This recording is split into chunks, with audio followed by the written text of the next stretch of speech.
ফেসবুকে ভাইরাল কথা মুরব্বি এই বিষয়ে একটা বক্তা হয়তো জলসা করছিলেন বাংলাদেশের, জানি না, আমি তাকে দেখেছি খালি শুধু। তো কোনো বৃদ্ধ বাবাজি হয়তো উঠে যাচ্ছিলেন, না হলে কোনো কিছু করছিলেন, তো ইনি বলেন মুরব্বি। এটা যে বলেছে এটা মানুষের মুখে, দেখুন এটা কোনো বিষয় নয়। আর যারা এগুলো করছে, এগুলো নিয়ে টোল করছে, এই করছে, এগুলো খারাপ জিনিস। এখন বর্তমানে দেখলাম একটা বয়স্ক লোক বাংলাদেশে হেঁটে যাচ্ছে, তার পেছনে কিছু ছেলে বলছে মুরব্বি, সে লাঠি নিয়ে তেড়ে আসছে। এইগুলো ক্রিটিসাইজ করা খারাপ। সেই বক্তা কিন্তু কোনো অন্য মাইন্ড নিয়ে বলেনি। একটা বয়স্ক মানুষকে মুরব্বি বলা যায় না ও বাবা মুরব্বি, ওই যে বসুন একটু দোয়া হবে বলে এইভাবে বলতে গিয়েছেন। এটাকে অন্য রকমভাবে নিয়ে আমি দেখলাম একজন ভিডিও পাঠাইছে, লন্ডনের দুটো মানে ইংরেজদের ছেলে, সেও বলছে মারাব্বে, সেও বলছে, মানে ওরা জানেই না এটা বিষয়টা কি।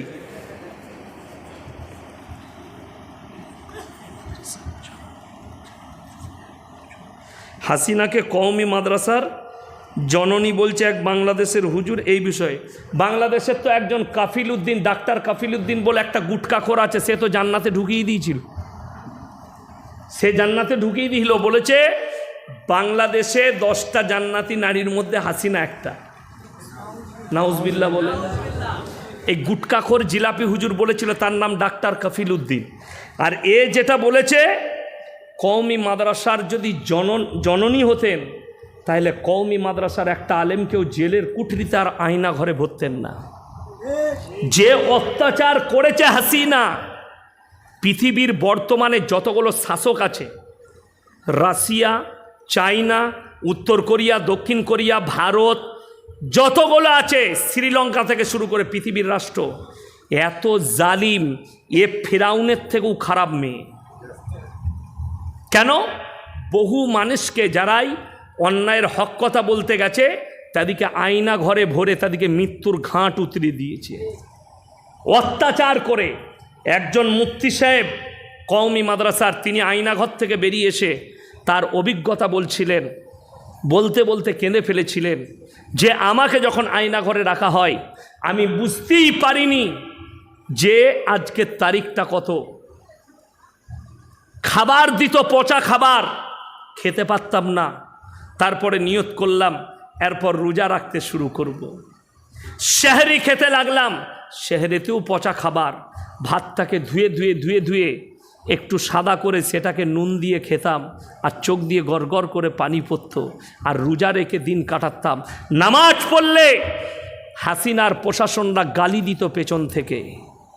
নামাজের সময় বলা হতো না, খালি সেহরি আর ইফতারির সময় বলা হতো।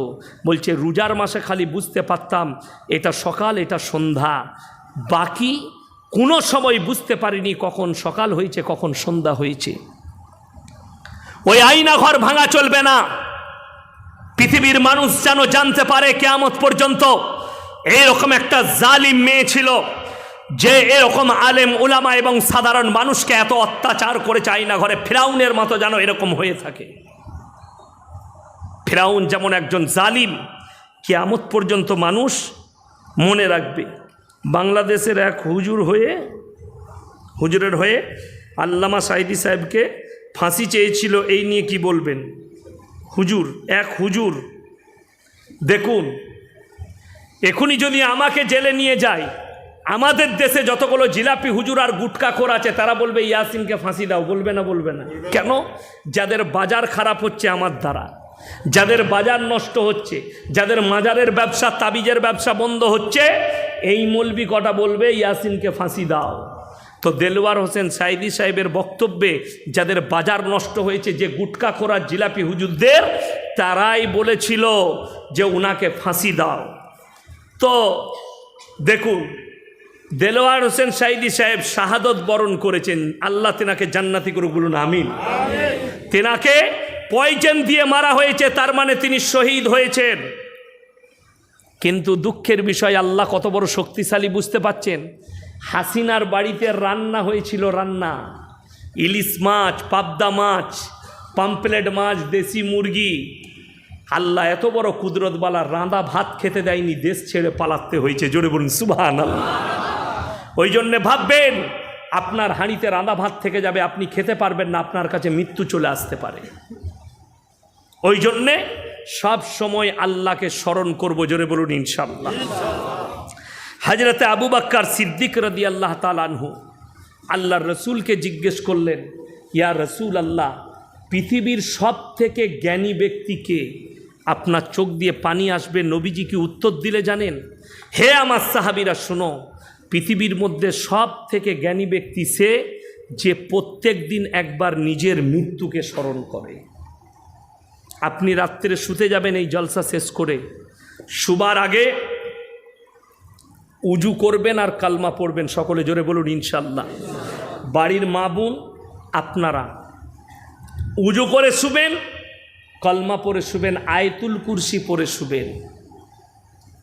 মানুষ আমল করবে, আমল করার পরে যদি কোনো ত্রুটি থাকে, যারা প্রতি নামাজের পরে একবার করে আয়াতুল কুরসি পড়বে তাদের জান্নাতে যাওয়া কেউ আটকাতে পারবে না, রসুল বলেছেন, জোরে বলুন সুবহানাল্লাহ। যে মানুষ কালমা পড়ে শুবে, কেন? আপনি শুয়ে ভাববেন এই ঘুমটাই আমার যেন শেষ ঘুম না হয়ে যায়, এই নিদ্রায় যেন আমার শেষ নিদ্রা না হয়ে যায়। এটা আপনাকে ভাবতে হবে, চিন্তা নিতে হবে। সকালে উঠলে ফজরের নামাজ পড়ুন, সিজদায় পড়ে, আল্লাহ তুমি আমাকে নিদ্রা থেকে জাগিয়েছ, তুমি নাও জাগাতে পারতে। ঘুমের মধ্যে মৃত্যু হলে পৃথিবীর আর কেউ জাগাতে পারবে না। সঞ্জয় দত্তের বাপ সুনীল দত্ত ঘুমের মধ্যে মারা গিয়েছিল। সকালে গিয়ে দেখছে আর নেই। তিনি ছিলেন ক্রীড়ামন্ত্রী ভারতের, কংগ্রেসের আমলে। মৃত্যু ঘুমিয়ে মারা গেছে, তার নাম আল্লাহ। আল্লাহ যার কাছে মৃত্যুর ডাক পাঠাবে, পৃথিবীর আর কোনো শক্তি তাকে রুখতে পারবে না। আমার ভাই, অনুরোধ করে বলে যাচ্ছি, যদি নিজের আত্মাটাকে পরিষ্কার করতে চান, আমি একটা আমল বলে যাচ্ছি, সবাই করব, জোরে বলুন ইনশাআল্লাহ। সেই আমলটা হচ্ছে, আপনি কালকে করুন, পরশু করুন, রাত্রে যখন শুতে যাবেন আপনি উজু করে কালমা পড়বেন, আয়াতুল কুরসি পড়বেন, চারকুলটা একবার পড়বেন। বিছানায় শুয়ে ঘুম না এলে, ঘুম আসার আগে চোখটা বন্ধ করে নিরালায় ভাববেন যে আল্লাহ আমি আজকে মারা গেছি। ধরেলেন আমি আজকে মারা গেছি, আমার মৃত্যু হয়ে গেছে।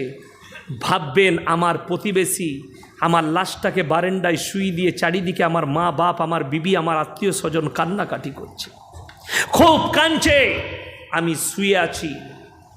তারপরে খাট আনা হলো, আমার গোসল দেওয়া হচ্ছে, আমার গোসল দিচ্ছে, আমার পরিবার আমার পাশে দাসে কাঁদছে, আমার সন্তান কাঁদছে, আমার গোসল হচ্ছে, আমাকে কাফন পরানো হলো, আমার লাশ উঠে গেল, খাটটা টিপে আমার মেয়ে ধরেছে, আমার সন্তান ধরেছে, কাঁদছে, আমার লাশ চলে গেল জানাজার ময়দানে।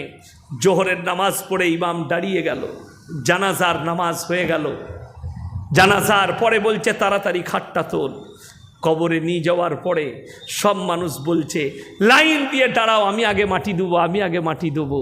আমাকে শোয়ানো হলো, বাঁশ চাপিয়ে দেওয়া হলো, আমাকে মাটি দিয়ে সবাই ছেড়ে চলে এলো। আল্লাহর ফেরেশতারা এসে আমার কাছে সওয়াল জবাব শুরু করেছে, আমি কিভাবে উত্তর দেব? চোখ দিয়ে পানি ফেলান, আপনার আত্মাটা পরিষ্কার হবে, আপনি জীবনে আর নামাজ কাজা করবেন না, জীবনে আর পাপ করবেন না। হে আমার যুবক আর যুবতী, যারা ভাবছেন আমরা পাপ করি, পৃথিবীর কেউ দেখতে পাই না, অন্তর থেকে বলে যাচ্ছি, পৃথিবীর কেউ দেখুক আর না দেখুক, আল্লাহ কোরআনে বললেন ইন্নাল্লাহা লা ইয়াখফা আলাইহি শাইউন ফিল আরদি ওয়ালা ফিস সামা। পৃথিবীর কেউ দেখুক আর না দেখুক, আমি আল্লাহ অবশ্যই দেখছি। আসমান আর জমিনে এমন কোনো জিনিস নেই যেটা আমার আল্লাহর কাছে গোপন আছে। আপনি হৃদয়ে কথা বলেন, আল্লাহ শুনতে পায়। যারা পাপ করছেন, আমাদের সমাজে অনেক ভালো লোক আছে, অনেকজন মনে মনে করে হুজুর আমি নামাজ পড়ি না, আমি কিন্তু রোজা রাখি না, এরকম লোক আছে না? নাই। কিন্তু ভালো লোক কারুর ক্ষতি করে না, কারুর চুগলি করে না, কারুর বিরুদ্ধে চলে না, কারোর সঙ্গে খারাপ ব্যবহার করে না, জিনা করে না, মদ খায় না, গাঁজা খায় না, কোনো নেশা নেই, লোকটা ভালো লোক। কি বলে তারা চায়ের দোকানে? কি বলে? হুজুর আমার মতো ভালো লোক পাবেন না গায়ে, আমি নামাজ না পড়তে পারি, এরকম লোক আছে না? নাই। কি বলে? আমি নামাজ না পড়তে পারি কিন্তু আমার মতো ভালো লোক সমাজে নেই। তারা কান খুলে শুনে যান, সেই ভালো লোক দিকে বলছি, আপনার সব ভালোটা মেনে নিলাম, কিয়ামতের দিনে জান্নাতীরা জান্নাতে যাবে, জাহান্নামীরা জাহান্নামে যাবে।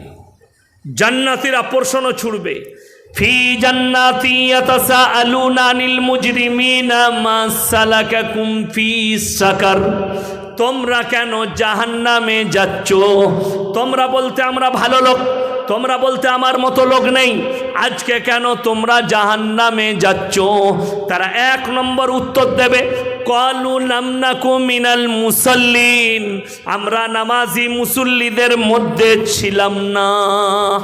এটা এক নম্বর উত্তর, আমরা নামাজি ছিলাম না, যার কারণে আল্লাহ আমাদিকে জাহান্নামে পাঠিয়েছে।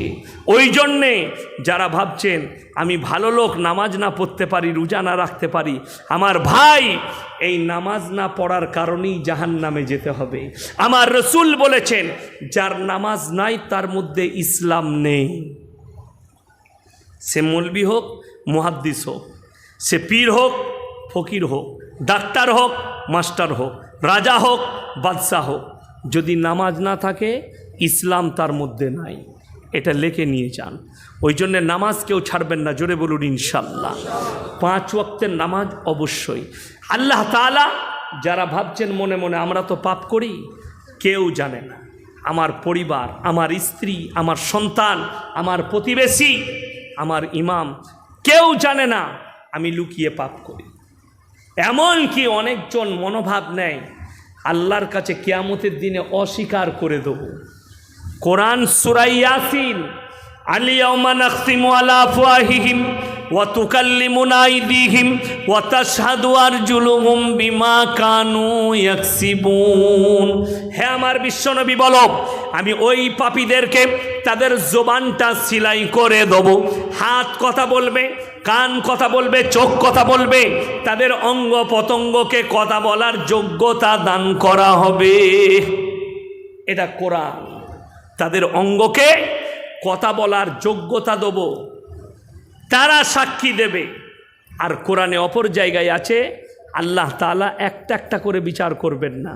আল্লাহ কতটা দয়ালু বলে দিই, দুদিকে দুটো ফেরেশতা আছে না নাই? সবাই জানেন কিরামান কাতিবিন, মানে যারা টাইপ করে করে লেখে। ডান দিকে একটা ফেরেশতা, বাঁ দিকে একটা ফেরেশতা। যখন কোনো মানুষ পাপ কাজ করে, কি করে? পাপ কাজ, ডান দিকের ফেরেশতা বাঁ দিকের ফেরেশতাকে অনুরোধ করে, ভাই এখন লেখো না পাপটা, দেখি আল্লাহর এই বান্দা তওবা করে নিতে পারে। জোরে বলুন না সুবহানাল্লাহ। সময় নেই, দাঁড়াও, এখন পাপ লেখো না, এই বান্দা ইস্তেগফার করতে পারে। আপনি অবাক হবেন, মানুষ যখন একটা নেকির কাজ করে আল্লাহ 10টা নেকি দান করেন। জোরে বলুন সুবহানাল্লাহ। ডান দিকের ফেরেশতা, আপনি খালি ভালো কাজের নিয়ত করবেন। এই যে বসে আছেন, নিয়ত করলেন আমি আজ থেকে ফজরের নামাজ পড়ব, নামাজ হওয়ার আগেই আপনার নেকি এইখানেই লিখে দেওয়া হবে। বান্দা নিয়ত করলে তার নামে নেকি লেখা হয়। আর যখন বান্দা পাপের নিয়ত করে, না পাপ করা পর্যন্ত, এমনকি পাপের পরেও অপেক্ষা করা হয় আমার বান্দা ইস্তেগফার করতে পারে। তাই দাঁড়িয়ে যাও, এখন লেখো না। একটা গুনাহ করবেন, আল্লাহ একটাই গুনাহ লিখবেন, কিন্তু একটা নেক কাজ করবেন, আল্লাহ 10টা নেকি দান করবেন। জোরে বলুন সুবহানাল্লাহ। কোরআনে আছে এই ফেরেশতারা কিয়ামতের দিনে, আল্লাহ তাআলা কোরআনে বললেন কিয়ামতের দিনে ইকরা কিতাবাক কাফা বিনাফসিকা লিয়াউমা আলাইকা হাসিবা। আমি প্রত্যেকটা নারী পুরুষের হাতে তাদের আমলনামা ধরাবো, তাদের আমলনামা ধরিয়ে দেবো, এবং তারা নিজের মুখে নিজের আমলনামা পড়ে শোনাবে। ডান দিকের ফেরেশতা যাদের ডান হাতে আমলনামা পড়বে,